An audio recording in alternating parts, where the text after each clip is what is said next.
The announcement came without warning, delivered through the Academy's emergency speakers with a shrill tone that cut through the humid morning air of the training compound.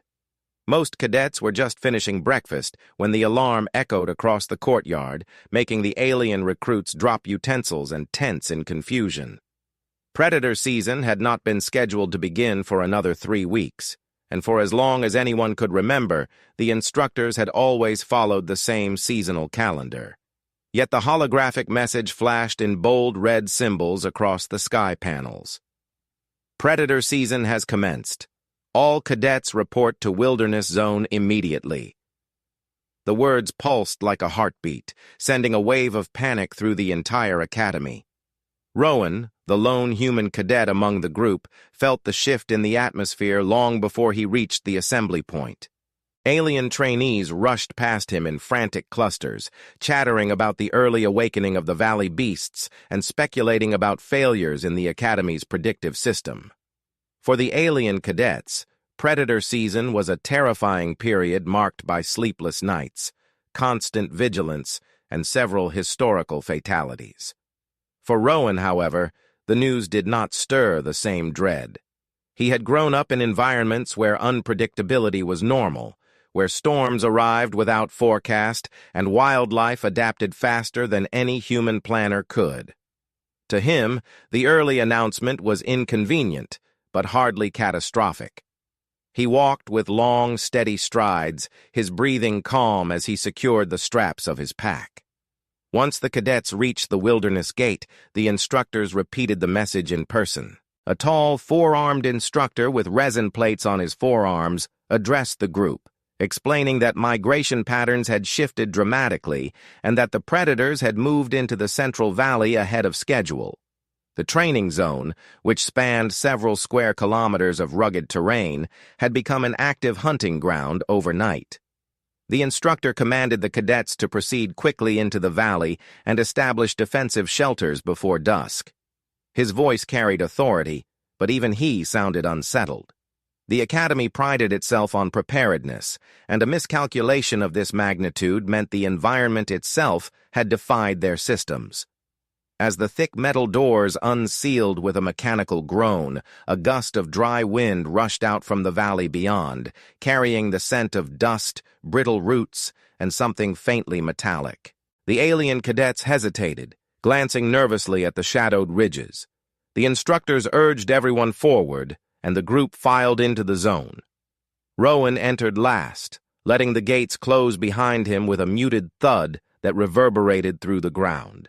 The valley landscape stretched wide and open, with long slopes of ochre soil that crumbled underfoot and ridges lined with tall, razor-leafed plants.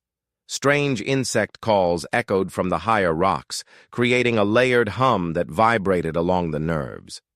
Rowan scanned the area with a measured gaze, immediately noticing details the others overlooked. The soil near the entrance was looser than usual, churned by heavy recent movement.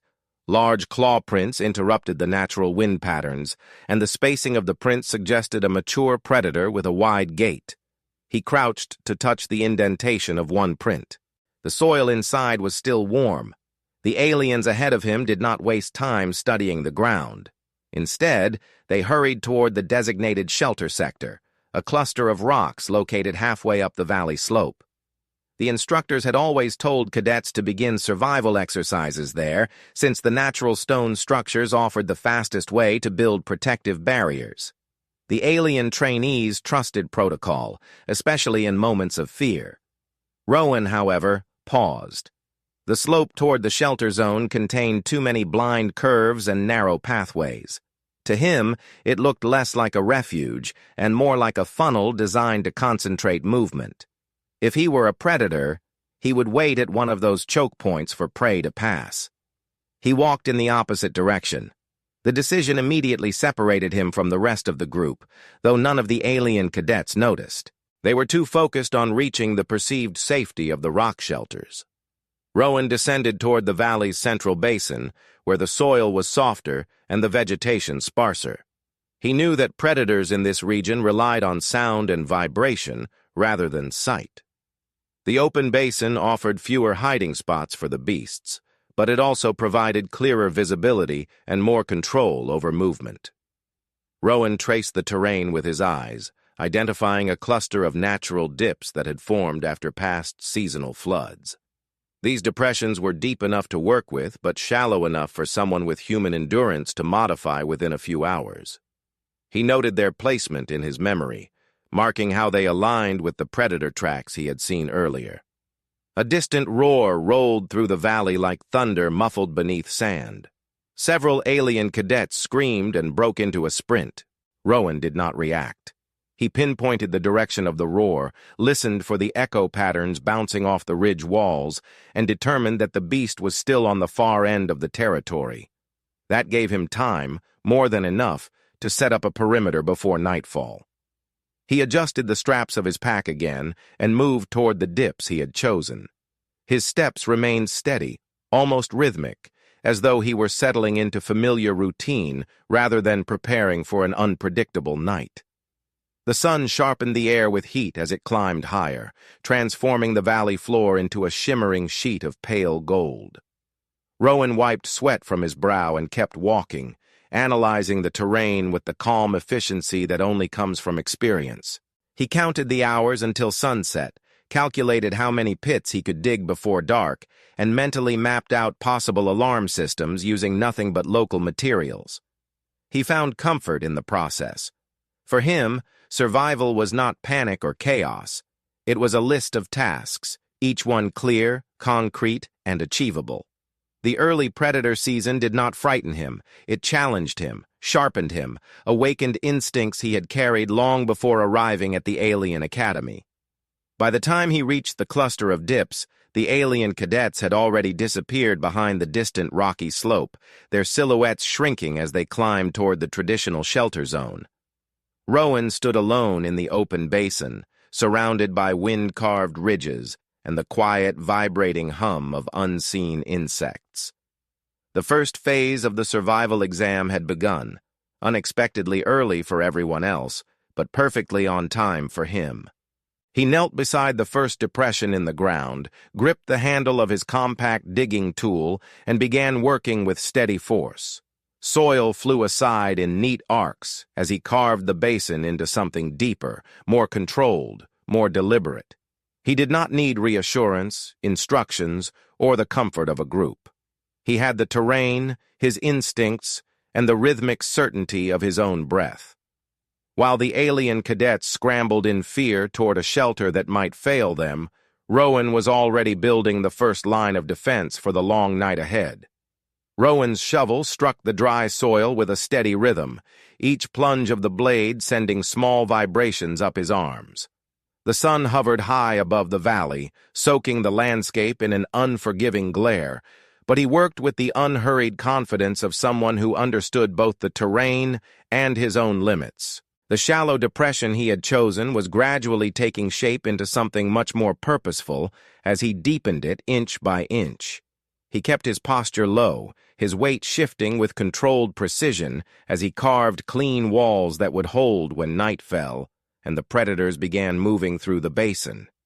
He knew that loose soil would collapse under pressure, so he packed the sides with his hands, compressing them until the walls felt solid beneath his fingertips. Every few minutes he paused to lift his head and sweep his gaze across the valley. The open expanse offered a wide field of view, allowing him to notice even slight disturbances. He watched how the wind carried dust, how grain patterns drifted, and how faint vibrations in the ground revealed distant movement. A predator had not yet approached his position, but he could sense the shift in the air. Something large had begun traveling down the far slope, driven by instinct rather than hunger alone. The season had arrived early, and the creatures were restless. Rowan returned to his work, knowing he needed to finish the pit before dusk. He had mapped out several in his mind, but this first one would set the pace for the rest. As he dug deeper, he transitioned from his shovel to a sharpened fragment of mineral he had collected on the walk. The tool allowed him to carve out precision grooves along the pit floor, grooves that would later hold the stakes he planned to cut from fallen branches. He worked methodically, understanding that every angle and every carved ridge would influence how the pit behaved when something large fell into it. The valley predators were powerful, muscular animals known for pushing through obstacles with unstoppable momentum. A poorly constructed pit would fail, and failure in this environment meant more than a wasted effort. It meant exposing himself to danger. Rowan did not mind hard work, but he refused to tolerate imprecision. Once the pit reached his desired depth, he stepped out of it and surveyed the surrounding ground. The soil here was soft enough to be dug quickly, but firm enough to hold shape. He scanned the area for branches and found several scattered near a cluster of thorny plants. Kneeling beside the brush, he used his knife to trim away the brittle sections and sharpen the thicker, sturdier pieces. He planted the stakes vertically along the grooves he had carved earlier, ensuring each one stood steady and aligned. He pressed down with his full weight to test their stability. They did not budge. That pleased him. The pit was taking form, transforming from a simple hole into a reliable trap that could stop even the heaviest territorial beast. He moved to collect more branches, pulling them apart and stripping them of excess twigs. As he worked, he noticed how quiet the valley had become. The wind seemed to hold its breath, and the insect hum had settled into an unusually low vibration. Something in the environment had shifted again, something that suggested the predators were adjusting their patterns as the sun dipped further toward the horizon. Rowan paused, listening carefully. A faint crack echoed from the north ridge, like a stone being crushed under sudden force. He tilted his head, gauging distance. The sound repeated, irregular but distinct. He knew that this meant at least one predator had begun navigating the rocky terrain. He still had time, but not as much as before. Returning to his pit, he used dried grass to weave a mat, threading each strand tightly until it formed a wide, flexible sheet. He laid the mat across the opening, adjusting its position until it sat flush with the soil. The camouflage needed to appear natural, not deliberate. He sprinkled loose dirt across the surface, blending the woven grass into the surrounding terrain. When he stepped back, the pit looked like an untouched patch of earth. A predator running in low light would never notice the subtle inconsistencies. The mat was strong enough to hold lightweight animals or wind-blown debris, but fragile enough to collapse the moment a heavy creature stepped onto it. Sensitivity was the key, and Rowan had shaped it with exacting care. With the first trap complete, he wiped sweat from his forehead and exhaled slowly. His hands were coated in dust and the earthy scent of crushed roots. He glanced across the valley again, mentally selecting the positions for his next pits. The predators would not approach from a single direction. The terrain channeled movement along certain natural paths, and he intended to fortify each one before darkness took hold. He identified a second depression near a narrow choke point formed by two slanted ridges. That location would funnel large creatures directly into his trap. He moved toward it, rolling his shoulders to ease the tension forming in his muscles. The second pit required a different approach. The soil there was slightly rockier, with patches of clay beneath the surface. Rowan adjusted his technique accordingly, using the mineral shard to carve around embedded stones before lifting them out with his hands. He worked patiently, understanding that forcing the tool through hardened earth would dull its edge and waste time. The process slowed him down, but he accepted the pace. Precision mattered more than speed, especially when the stakes involved life and survival. As he carved the walls taller and smoother, he imagined the weight distribution of a predator's steps, calculating how the ground would shift and where pressure points would form. He shaped the pit with those variables in mind, creating a design that would collapse cleanly and efficiently. Cutting new stakes took longer this time. The nearby branches were thicker and required more force to trim, but he welcomed the challenge. He sharpened each branch with disciplined strokes of his knife, testing the tips with his thumb until he felt the right resistance. Once he had enough stakes prepared, he returned to the pit and embedded them in a pattern different from the first. The predators varied in weight and movement, and he needed a variety of traps to ensure at least one would work, no matter what approached. He reinforced the stakes, pressed them into the grooves, and again tested stability with his full weight. They held firm. The sun dipped lower, casting elongated shadows across the valley floor. The temperature shifted, cooling slightly as the breeze carried the first hints of evening. Rowan felt the change but continued working, knowing that he still needed to camouflage the second pit before nightfall. He gathered more grass, weaving another mat with quick, practiced motions. His fingers moved with the instinct of someone who had built shelter systems under far harsher conditions. Once the mat was complete, he stretched it across the opening and dusted it with soil. The second trap blended into the ground just as seamlessly as the first. He stepped back again, scanning the landscape with a strategist's eye. The valley was transforming into a controlled environment, one he could manipulate during the night. But 2 pits were not enough. He planned at least 3 more before dusk, each placed with the specific purpose of slowing, redirecting, or stopping predators approaching from different angles.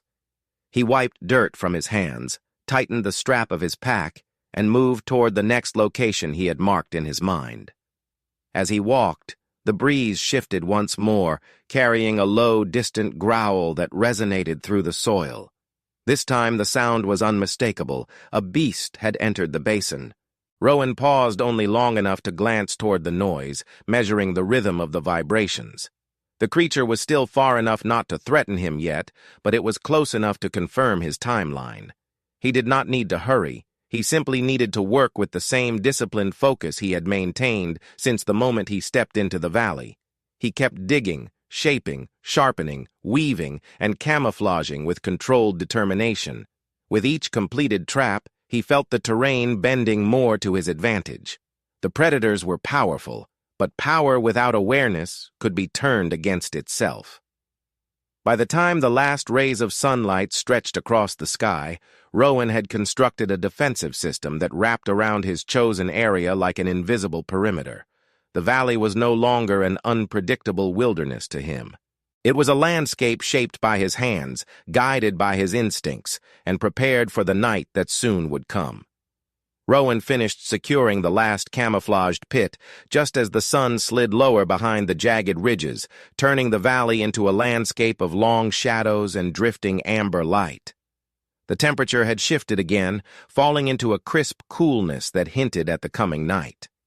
He stood still for a moment, breathing slowly as he assessed his surroundings with the sharp, analytical focus that had guided him since he first entered the basin. The traps alone were not enough. He needed an early warning system, something that could alert him long before a predator crossed into the central area of his defenses. He had no intention of letting anything approach without notice. A predator could be outsmarted, but only if he had time to react. Time, in the wilderness, was as valuable as shelter or water. He searched the terrain for suitable materials, moving with purposeful strides toward a patch of rocky outcroppings. Scattered across the ground were fragments of hollow reeds, brittle strips of fibrous bark, smooth stones polished by seasonal floods, and remnants of discarded training gear that previous classes had dropped or abandoned. He crouched beside the debris and examined each piece, weighing texture, shape, and potential use. He selected reeds that varied in thickness, choosing ones that produced different tones when he blew lightly across their openings. He tested stones, listening to the crisp clatter they made when struck together. He gathered vine-like roots from beneath the dry shrubs, pulling them free from the soil with steady force. Each root twisted in his hands with enough flexibility to serve as a tension line. He laid the materials in an organized pile, dividing them by function. The first section of his alarm network would need to stretch across the widest point of his defensive zone. He wanted a perimeter that not only warned him of movement, but also gave him information about direction, distance, and weight. He had learned long ago that sound varied depending on the tension and angle of the materials used. With the right arrangement, an alarm system could become a form of communication with the environment. He tied thin reeds to one vine and tested the resonance by pulling the line taut and flicking it.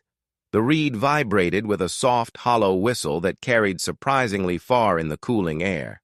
He adjusted the angle and flicked it again, altering the tone until it settled into a pitch he could easily identify even amidst nighttime noises. Next, he experimented with stone clusters. He placed pairs of smooth stones inside woven loops of bark, then tied them to vines stretched between low shrubs.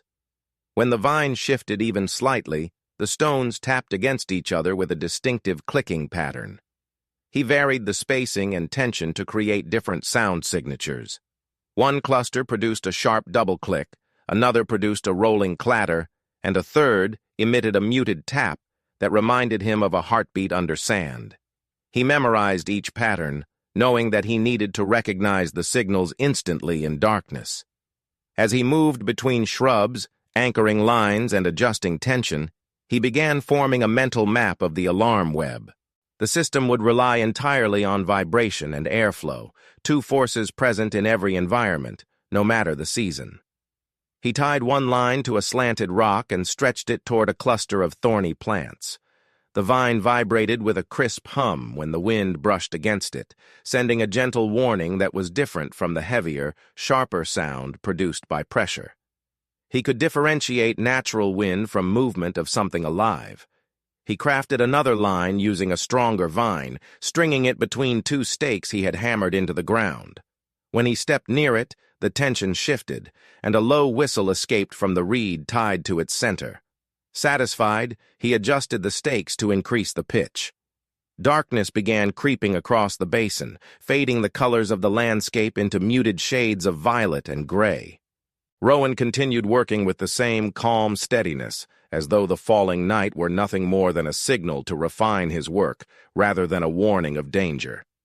He crouched down to secure a low line near the ground, tying a small cluster of stones to its center.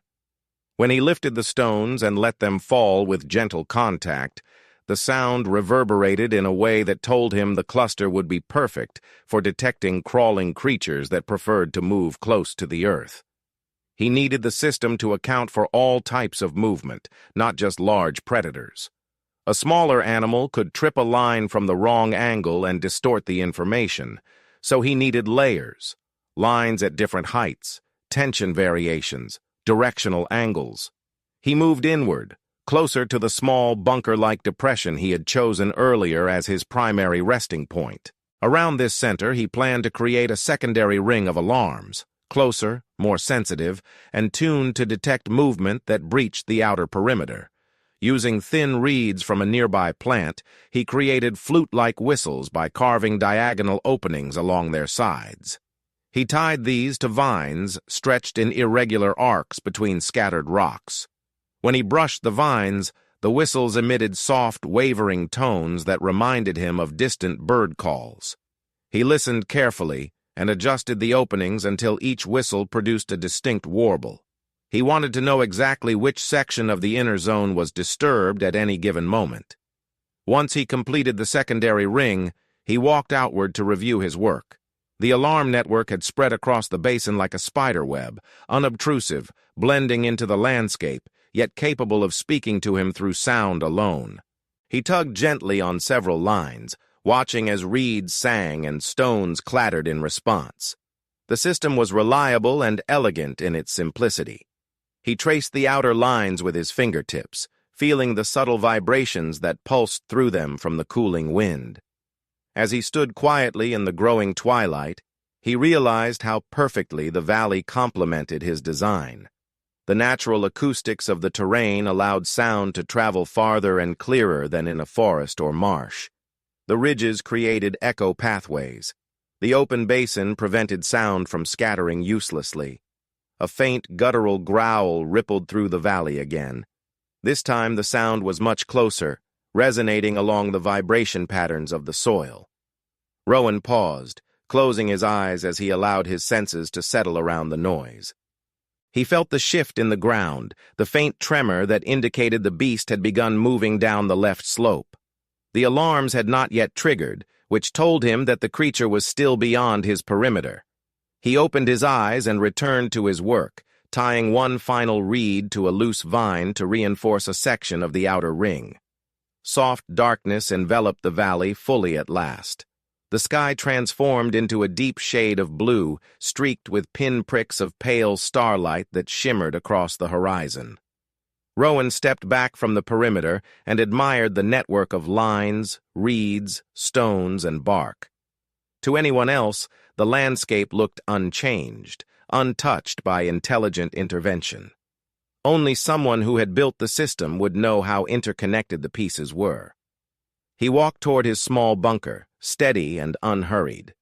The alarm web stretched silently around him, ready to sing at the slightest disturbance. He entered the bunker and sat down, resting his palms on the cool ground. The valley seemed to inhale around him, preparing for what the night would bring. The predators were awake, restless, and wandering. But he had built something that would level the field, an invisible system that turned darkness into information and uncertainty into advantage. He was tired, but not afraid. The alarm network was complete, and with it came the comfort of silence that he trusted more than any shelter built by others. Night settled over the valley with a sudden heaviness, as if the darkness had been waiting all day for its moment to descend. The last traces of sunlight retreated behind the jagged ridges, leaving the basin wrapped in a blue-black stillness that hummed softly with the cold. Rowan sat inside his earthen bunker, listening to the valley breathe. The ground beneath him felt cool and steady, the packed soil supporting his weight with quiet reassurance. He adjusted the small mat he had placed beneath his back, shifting until he found a comfortable angle. His muscles ached slightly from the long hours of digging and building, but the ache felt familiar, earned through purpose, not exhaustion. He closed his eyes, letting his senses stretch outward, feeling the valley through sound and vibration rather than sight. A faint breeze brushed across the basin, carrying with it the earthy scent of crushed roots and the sharper tang of the razor-leafed plants on the surrounding slopes. The breeze traveled across his alarm lines, teasing the reeds with soft whimpers and delicate hums. He listened to each tone, distinguishing natural wind movement from anything heavier. He knew the valley well enough by now to understand how the air behaved. Tonight, he would know instantly the moment something changed. The predators emerged before the stars fully claimed the sky. The first sound came from the far left ridge, a deep, resonant call that vibrated through the ground in a pulse-like rhythm. Rowan did not need to see the creature to understand its size. The depth of the vibration told him everything: weight, stride, even temperament. The rumble belonged to a dominant adult, one unbothered by the presence of other beasts. He opened his eyes and stared into the darkness, not to see the creature but to focus his attention outward. His bunker shielded him from sight, but sound traveled freely to him, carving the night into layers of information he could interpret. The low growl repeated, closer this time. Rowan felt the faint tremor shift, following the familiar downward path from the ridge. He inhaled slowly, counting the seconds between each footfall. The creature moved steadily, but not in a rush. It was patrolling, marking territory, testing the air. Rowan rested his hand on the soil beside him, grounding himself. He remained motionless, conserving energy. He had built his system precisely so he would not need to act unless absolutely necessary. A sharp whistle broke through the darkness, one of the reeds on the outer alarm line. The pitch was high, thin, angled slightly upward. Rowan recognized the signal immediately. Something had brushed the line from the northern arc, not wind. The tone carried tension, a weight that vibrated the vine beyond normal airflow. He tilted his head, narrowing his focus on the direction. A second whistle followed, this one lower, dragged along the reed as if the line had been pressed downward. A creature had stepped close enough to disturb it. He counted the spacing between the whistles. The predator was large and walking with a cautious gait. Seconds later, the distinctive clicking of stones echoed from the cluster near the second pit. The double-click pattern was unmistakable. The predator had moved closer, shifting its path toward the central basin. Rowan exhaled through his nose, calm and deeply aware. His traps were not meant to harm the animal severely, only to slow it, confuse it, and divert its momentum. He listened for the final cue. It came 10 breaths later, a sudden muted thud followed by a sharp splintering crack. The camouflage mat collapsed under the weight of the beast. Rowan heard the creature's guttural roar as the stakes scraped along its hide. The sound did not alarm him. Instead, it confirmed that the trap worked exactly as intended. The pit would not hold the animal for long, but it would disorient it and force it to retreat. He leaned back, allowing a faint, satisfied exhale. The valley fell quiet again, broken only by the frustrated rumble of the trapped predator and the rustle of soil as it climbed out. Rowan waited, listening. When the creature finally gained its footing, it released a short, snarling huff before lumbering away from the basin. It had learned to avoid that path, at least for the night. Another alarm triggered from the opposite direction.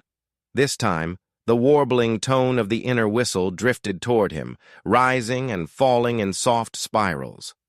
This signal indicated lighter movement, possibly a juvenile predator or a smaller species taking advantage of the night to forage.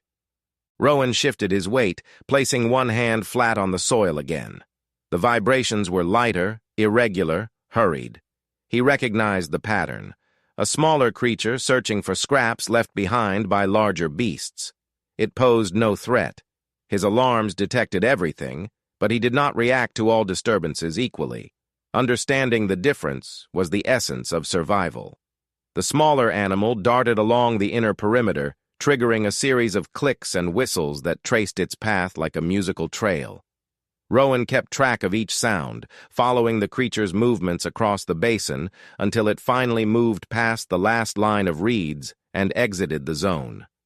Silence followed, a deep, heavy quiet that settled over the landscape like a blanket. He lay down fully now, folding his hands beneath his head as he stared up at the patch of sky visible from the angle of his bunker. Stars shimmered faintly, scattered across the darkness like powdered frost. He felt oddly at peace. He knew predators still roamed the valley. He knew more would come.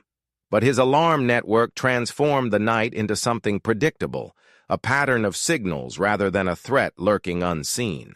He trusted the system. He trusted his own instincts. Most of all, he trusted the decisions that had led him here, to this quiet confidence in the face of danger. A third alarm triggered, this one a soft, rolling clatter from the stones tied to the mid-level vine. Rowan sat up slightly, listening. The tone was distinct, measured, steady, heavier than the small forager but lighter than the territorial adult.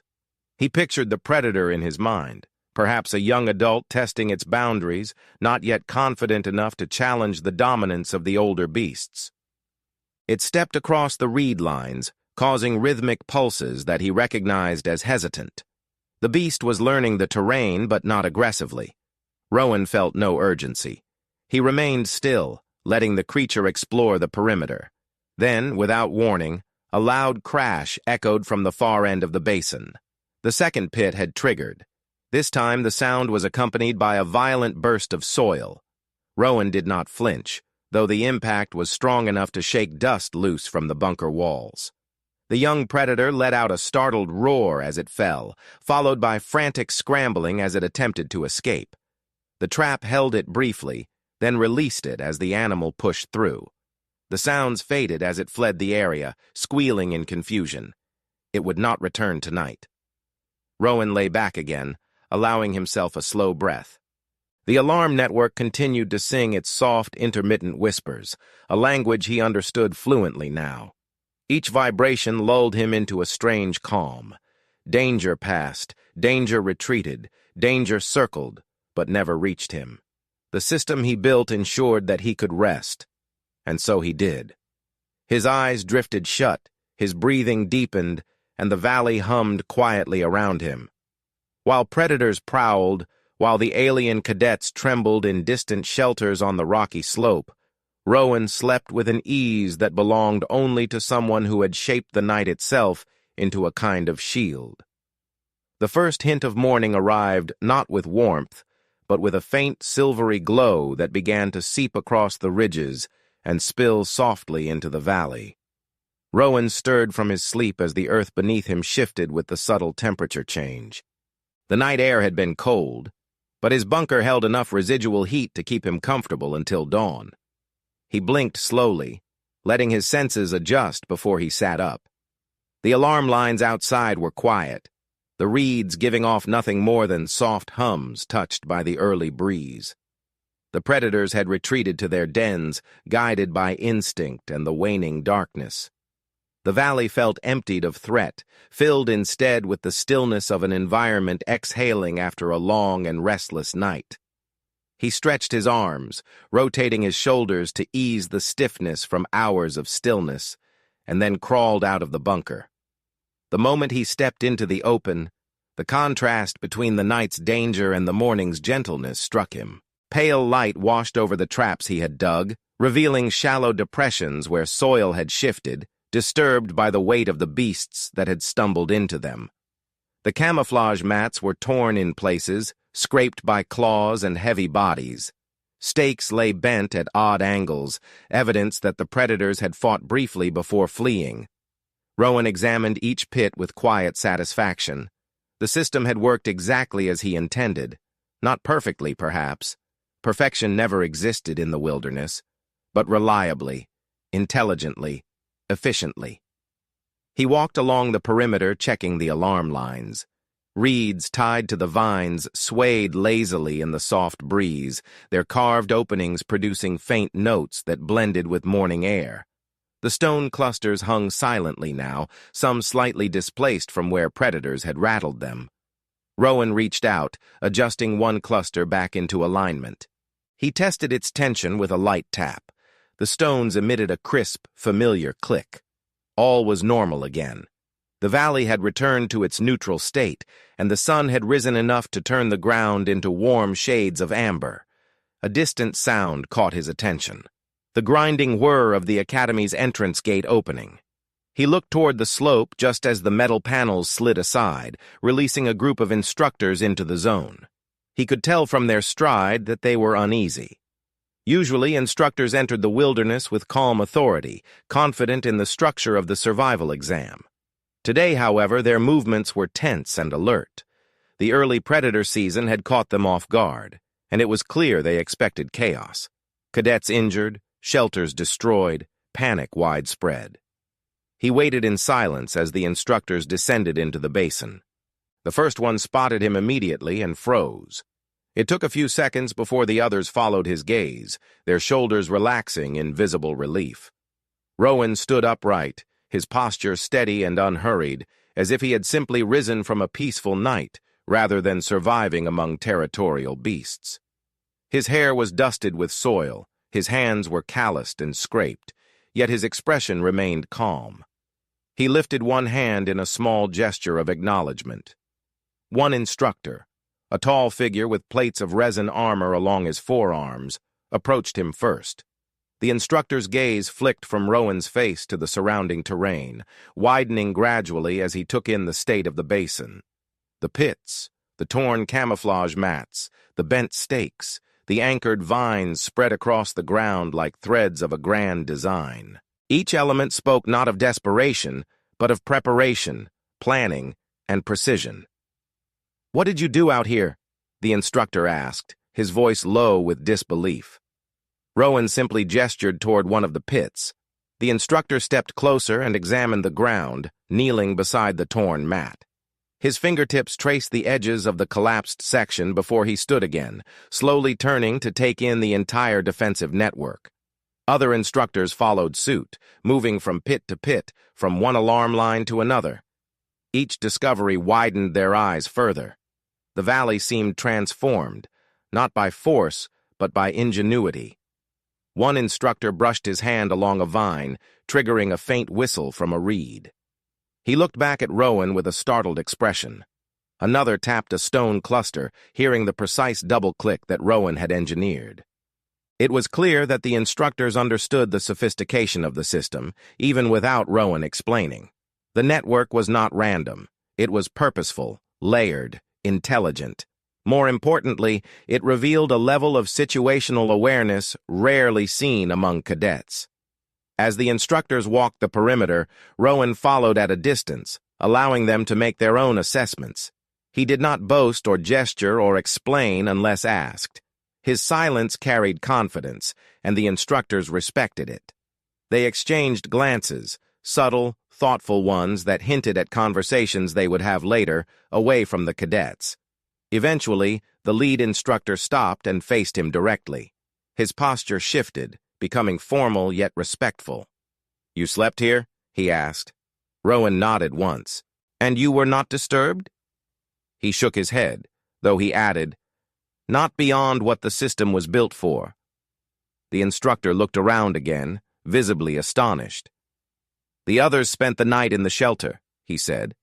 "From what we saw on the monitors, it was difficult for them." He hesitated, studying Rowan's expression. "You seem rested." Rowan gave the faintest hint of a smile. "I slept well." The honesty in his tone held no arrogance. It was simply true. As more cadets arrived, drawn out of the shelters by the instructor's calls, they could not believe what they saw. Many stared at the pits with open mouths. Others whispered among themselves as they observed the lines of reeds and carefully placed stones. The contrast was impossible to ignore. While the alien cadets had huddled together in fear through the night, Rowan had shaped the wilderness into a controlled environment and slept more peacefully than any of them. The instructors conferred among themselves, then summoned the cadets to gather in the center of the basin. The lead instructor stepped forward and addressed the group. His voice carried the authority of someone who had seen many seasons of dangerous tests, yet even he sounded slightly shaken by the morning's discoveries. "Last night," he said, "the early predator season placed every one of you in a situation far beyond what we had planned. The environment was more dangerous, more unpredictable, and more active than previous cycles. Many of you reacted with instinct and fear. That is natural." He paused, then turned toward Rowan. But one cadet chose a different path. Murmurs spread through the alien recruits as the instructor continued. He did not rely on protocol. He did not depend on the shelter. He created a defensive system that not only protected him, but stabilized the entire basin. His traps diverted predators. His alarms revealed their movements. His design allowed him to sleep safely in the open. The instructor's eyes met Rowan's again, and his nod was one of genuine respect. In recognition of his resourcefulness and mastery of environmental adaptation, his approach will be studied, recorded, and incorporated into next year's curriculum. The cadets reacted with astonishment, envy, admiration, and disbelief, each expression reflecting how differently Rowan had moved through the trial. But Rowan did not react outwardly. He listened calmly, his breathing steady, his gaze clear. The valley no longer felt like a threat to him. It felt like a space he had understood, shaped, and survived.